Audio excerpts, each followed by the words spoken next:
What's going on, friends? Wait a second. Let's go get a proper haircut, because this isn't going to work.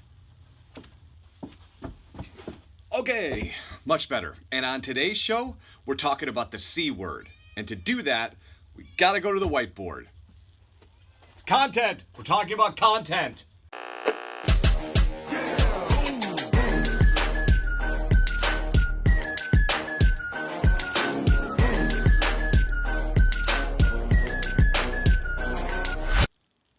When I'm talking to brands about content, the number one thing that trips them up is the sheer amount that they think they need to make. They think they need to make reams and reams and reams of content. They think once they make a piece of content, they can never use it again.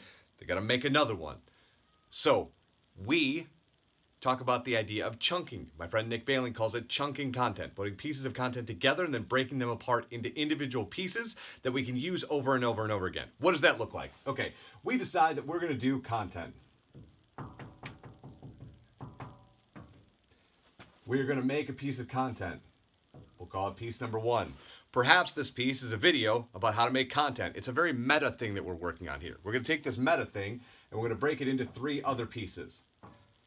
Number 2 here, that would be a blog that we put up on the website that's the written version of how to create content in a formulaic way. The 3rd piece would be an Instagram outtake of something dumb that happened while you were making this video about content, talking about how to make content. And the 4th piece would be a teaser trailer that drives to the original piece of content, and that original piece of content drives to your KPI, or the reason you made the content in the first place. What's an example of that? I'm so glad you asked. For this example, I'm going to use jewelry stores because to me, jewelry stores are tiny boxes of millions and millions of stories. In fact, that's literally all that happens in those stores all of the time.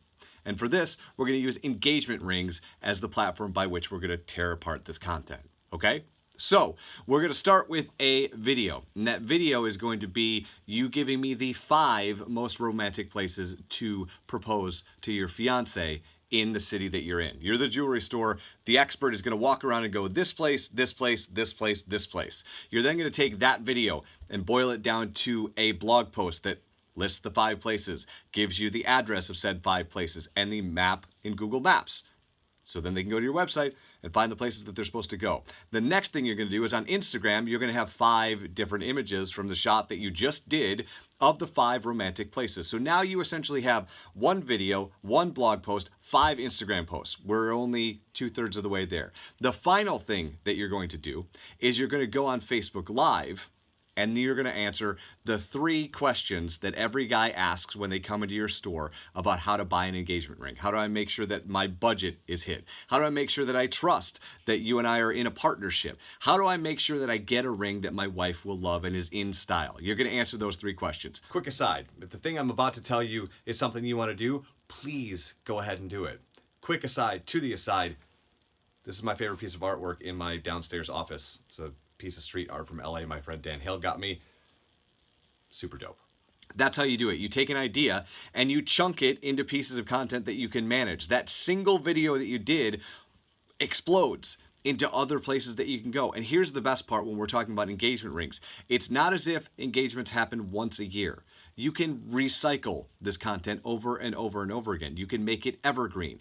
And you can update the places. If somebody opens a new restaurant and people can't help but want to get engaged there, you can add that one to the list. You can have a rolling blog on your website of all of the engagement places. If you want to expand on the 5 and make it 35, do 35 on the website.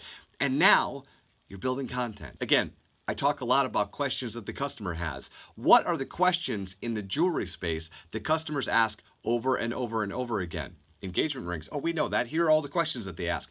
Oh, what's the next thing they're going to ask is, I got her the engagement ring, and now we have an anniversary coming up. What do I get then? What do I get for the next anniversary? And now you have a recurring customer who wants to come back to you because they trust you because you're constantly answering the question before they even know to have it. All right, friends, have a wonderful, wonderful day. We'll talk tomorrow. See ya.